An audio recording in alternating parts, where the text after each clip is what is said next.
The Sports Source is brought to you by Fast Frame, with exciting Vol sports prints now available. This is The Sports Source, presented by Bill Hotz and Associates, and by Renewal by Andersen, with your host, John Pennington.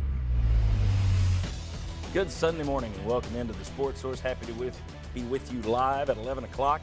Seems like we've been out of time slot a lot of times. We haven't had normal shows. Had the big contest last week. Back to normal now as football inches, and the inch, it's feeting closer. Metering if you're into the metric system.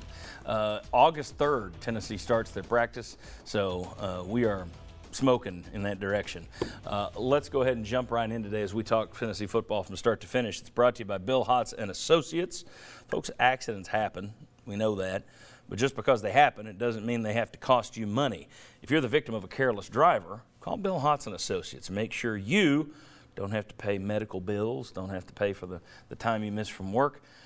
Bill Hotz and Associates have been doing that kind of thing for 30 years. They've brought millions of dollars to their clients. They can help you if you're the victim of a careless driver. Bill Hotz and Associates. I want to welcome in my associates today. Don't know that any of them would want to be known as my associates, but right here, Bob Hodge. Probably doesn't like being associated with me. Right over there, Josh Ward, Ryan Callahan, Jimmy Himes. We shook up the seating. So we've got, occasionally I'll move Mike down here or something, but people at home should know, Bob never moves. Last week you're at the board, but Bob never moves because literally he doesn't play well in any other slots. Columbus shouldn't have gone sailing because he could have fell off the edge of the earth. That's right. You keep in your same spot every week. All right. Back in April when Las Vegas casinos first started putting out their over-under numbers for the 2018 season, most of them said 5.5 for Tennessee, 5.5. They'll either win 5 games or 6 games. That's where you put your money, high or low. On this show in April, we discussed, is that about right? And I think everyone on the show said, yeah, in April, 5.5 is where we thought it was. In talking to people around town, just me, we'll see if these guys agree. A couple of you, Jimmy and Josh, do radio shows where you take some phone calls. Just me talking to people, I'm starting to think that the expectations are creeping up. And we joked in April that by July they'll be here and by August they'll be here because that's usually what happens. But I want to know if that's just me. Seems to me the people I talk to are saying now 6 or 7 wins. Instead of 5 or 6 wins, 6 or 7 wins is what I'm hearing more of. Just me, or do you guys think that expectations are rising on Rocky Top in terms of people you're talking to, in terms of the people that call into your shows? I think they're starting to go up, and what I hear from people is a little bit higher than you. I think 8 is the number that I hear more than anything. Hey, you can't beat Georgia, you can't beat Alabama, you can't beat Auburn. Then pick another game you lose, but you can win all the rest of them, is what I hear. Can. So I think the expectations have gone up a little bit higher than what you've heard. I think they've gone up to 8. But I will say this, that is still tempered compared to where they rise to sometimes in the past. Yeah. When you had teams that you thought, no, that team can win 8. No, they can win 11, they can win 12. Yeah. So yes, they've gone up, but still a little tempered compared to where in the past. Yeah, I was going to say that I think it's been a reasonable rise when you consider fan expectation. Every summer, every fan base around the country is going to have higher expectations for what could happen. So I was going to say 6 or 7 wins has been more often of what I've heard. Really, it's a confidence of going to a bowl game, and then it's maybe a matter of how many wins can you get on that path to a bowl game, which, again, for fans, I think is reasonable.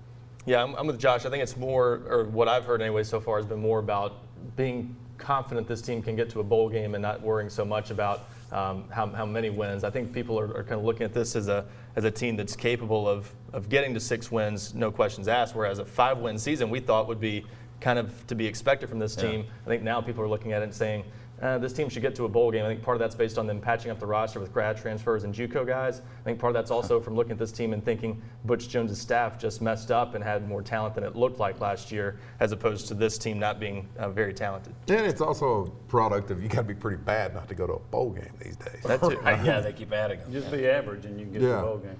I haven't noticed much of an uptick in the calls we've had or the people I've talked to. I think that is going to come, at least from my perspective, it's going to come after SEC football media days, which is going to be in a couple of weeks. Right. I think once he hit that, and then the football fever starts to come around, then I think the people that call our show and the ones that I talk to will probably be up in that 7 or 8 win category. Right now, most of what I'm hearing from people is, yeah, 6-6, we'll accept that, and that's about it. I'm not hearing much more. Would it be fair if they go up, all right? You know, back in April, some of us were saying, you know, if you win 5 games this year, that's solid. First-year coach, because as we pointed out, Kirby Smart didn't go out and set the world on fire his first year, and he inherited a heck of a lot more talent at Georgia than Jeremy Pruitt is inheriting at Tennessee. And a 10-win team. Right, Yeah. right.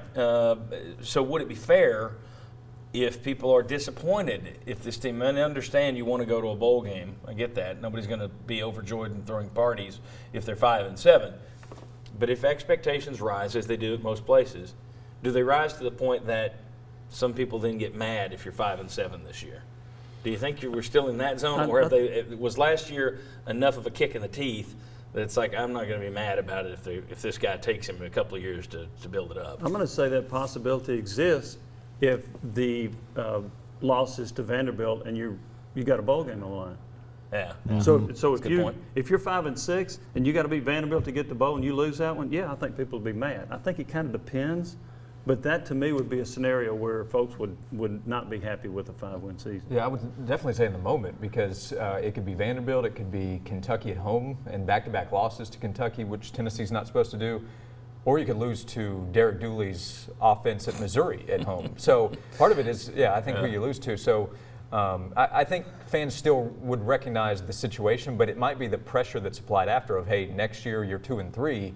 You expect a big spike from Tennessee fans. Another thing, I think it could depend on how good some of those teams turn out to be that you end up losing to. If Florida goes 5-7 this year again and you lose to them early in the year, that suddenly looks like a bad loss to a lot of people. So I think a lot of it comes down to that too. But I think, a lot of it's just how does this team look at the end of the season? Do they have a chance to make a bowl game and blow it? I think that is a big part of it for sure. And then I think you take it game by game. Say this team does go 4-8 again, but you were in almost every game right down to the end. Does that get you points with fans? God, they've gotten a lot better. It didn't last year. Well, and it didn't the year that you blew it against Oklahoma in the you're the second 9-4. half. People look at that as a disappointment. So does that maybe leaven it a little bit depending on how you get to where you're at? Where I think it is, at 5-7, I think everyone's mad at Butch Jones still. And Jeremy Pruitt mostly gets a pass. At 6-6, I think they're feeling pretty good that Jeremy Pruitt's the right coach for the job and that he's on the right track. So 5-7, you'd feel less of that, obviously. It's such a hard team to read. One, because you had so many injuries. Two, people are getting excited about all the grad transfers and JUCO guy and this, but nobody's ever seen these guys play. I mean, let's say Jonathan Kongbo may come in and tear it up this year, but he sure didn't in year one. A lot of these guys that you're saying, oh, well, you got this guy now and this guy. How many of those guys have come in and made a real impact in Tennessee in recent history? But it's not only hard to read because of that, but also this is a team that lost, as we said, so many close games last year. So you're thinking, well, you're right there. At the same time, you have a losing streak against all 13 other teams in the SEC.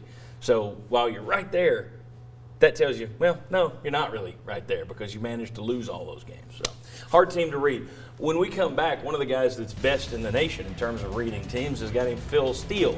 He did a podcast with Josh Ward this week and said some things that I thought were a little odd. We'll see if these guys think they're odd or if they agree with them. We'll see if Josh Ward wanted to tell him off while they were on the show. Probably not. Come on back.